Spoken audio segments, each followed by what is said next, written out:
Hi everybody, welcome back to the Miss Linda C. Jones YouTube Variety channel.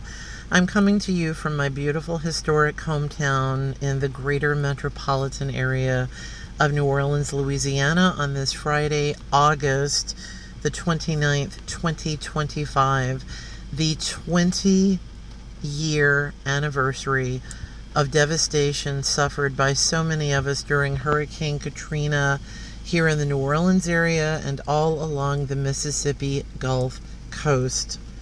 I'll try to give a brief overview of my Katrina story, as we all have one. There are commonalities, and then there are the aspects that make these stories, our own unique story. My mother had been in the hospital a little over a week as Katrina was barreling toward Louisiana and Mississippi. As it became closer, it was greatly advised to evacuate, as it would not be safe. At the time, a couple of my family members worked at the hospital where my mom was. To make a very long story short, it was very devastating for me to be separated, and I ended up evacuating with friends while my mother was in the hospital, and horrific conditions were endured by family members who worked there as well as my mother. I ended up initially in Tuscaloosa, Alabama. Phone communications were cut down. I finally got in touch with my mother on a landline in her hospital room. She thought she was going to die. She said, "Linda, I'm going to die in here. I'm going to die." At this time, I didn't know how she would be evacuated out, but my faith told me she would. I told her that somehow she would be helicoptered out, and she was a few days later on the roof of the hospital in the New Orleans area. She was sent to a hospital in Houston where my other family members eventually found her, and some of the other relatives, the other aunts who lived there. That hospital was nearby. My mother's identical twin had passed away about 3 months prior to Hurricane Katrina. We didn't lose my mother then. We had another 3 years with my mother, of which I'm grateful for. While I was in Tuscaloosa at that time, I did not have direct deposit at my job. Many things were very limited because of the timing and so forth. My back went out. I went to a chiropractor. He befriended me, and I told him that I was a professional musician in the New Orleans area. Is there anyone there that he knew of that I could put on a show to raise money for travel expenses?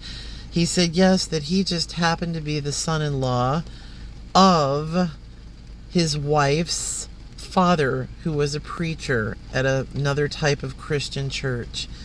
We put on a huge show with the musicians that I was with. We raised enough money so that everybody could travel a little more comfortably. Eventually, I made it all the way from Tuscaloosa to Houston, with stops at friends in Atlanta and other areas in the Alabama area. Eventually, after weeks on end, I think it was like 6 weeks or so, we all ended up back in our home of New Orleans with many challenges.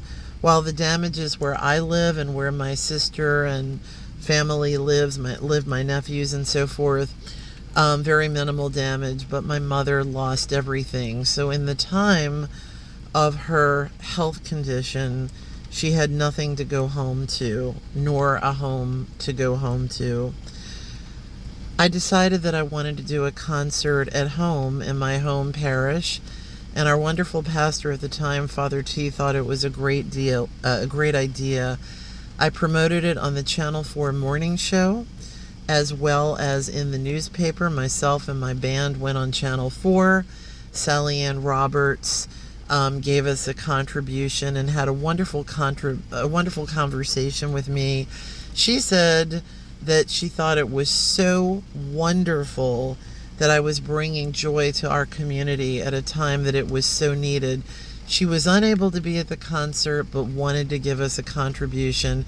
She even bought some of my CDs.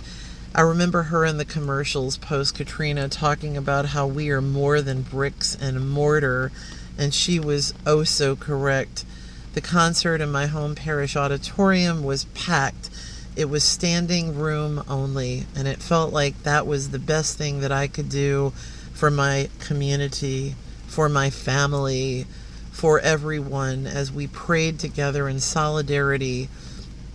So, about a year after that, I was invited to the Grammy Foundation's New Orleans Rising Party, of which I interacted with Irma Thomas and Cosimo Matassa. I have pictures for all of these things that maybe I'll post on my YouTube channel later.